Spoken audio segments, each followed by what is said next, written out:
Okay, I did a video on making 7mm Mauser or 7x57 cartridges, and I made them for these older guns, basically the Mauser 93s. Now, here's another gun, a Remington rolling block. This is a 1902 model. This was a military model. It was available, I believe this thing was sold by Remington through the mail when they had a surplus of them back in the day. Now the gun's in good shape, but ever since I got this gun, I've gone out and fired this rifle with brand new commercial factory ammo or older factory ammo, okay?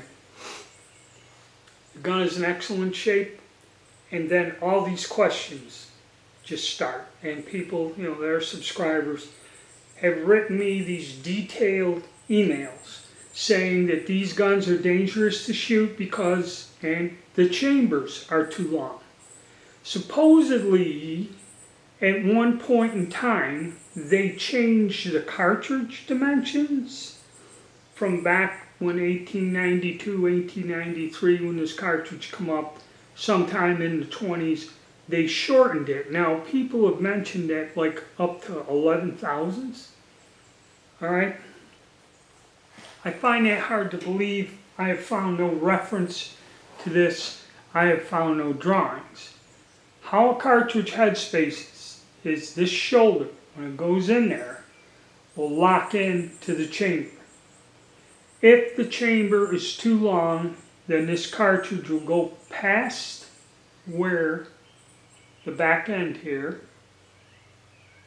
the base, will go in deep. Then when you fire it, it'll come back, move, and it'll split, rupture, whatever. That is a sign of excessive headspace, okay?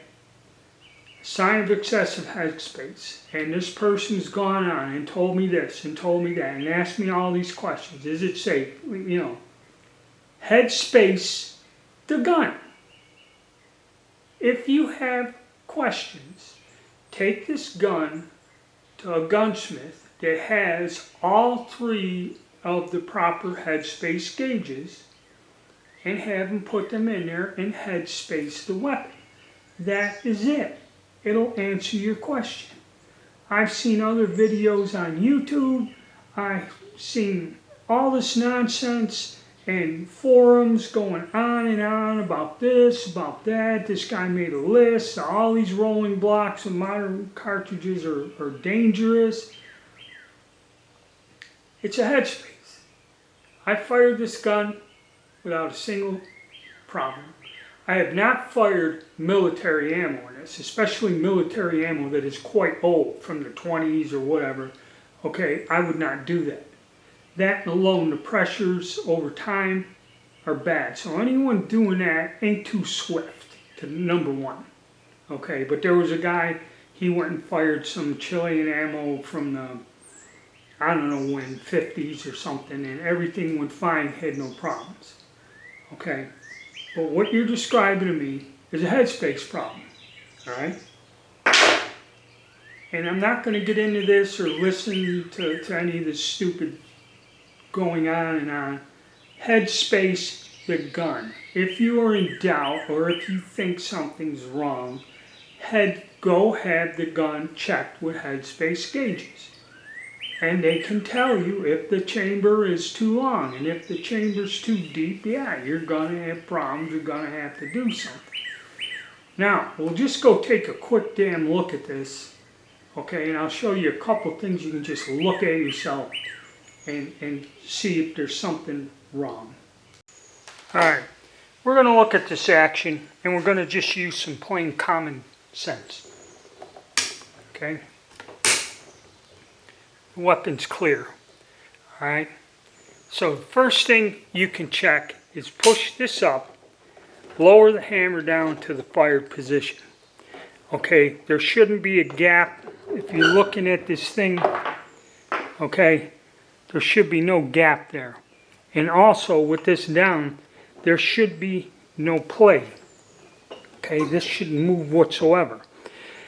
In this forum, guys have said that these things move, which means it's the improper bolt face in there. Okay? Number one. And another guy said when he fired it, the bottom of the cases would be bent and deformed. That means that this is not the correct part. These are guns over 100 years old. You don't know what somebody's done to them or anything like that. Now another thing. Take this cartridge and I set this in there. The extractor's here. Now I run my finger down and this thing here, you know, you got 10,000s. And if that is anything at all, it's maybe one,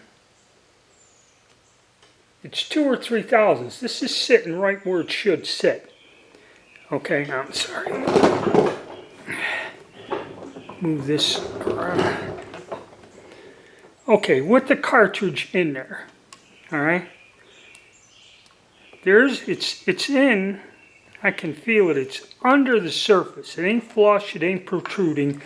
It's gone into the chamber, but it's not over 5 thousandths. Okay, I can tell that. So this cartridge is where it should be in there. Now you got this weird spring-loaded extractor. So when you push this up in there, it grabs that, then it'll jack that out.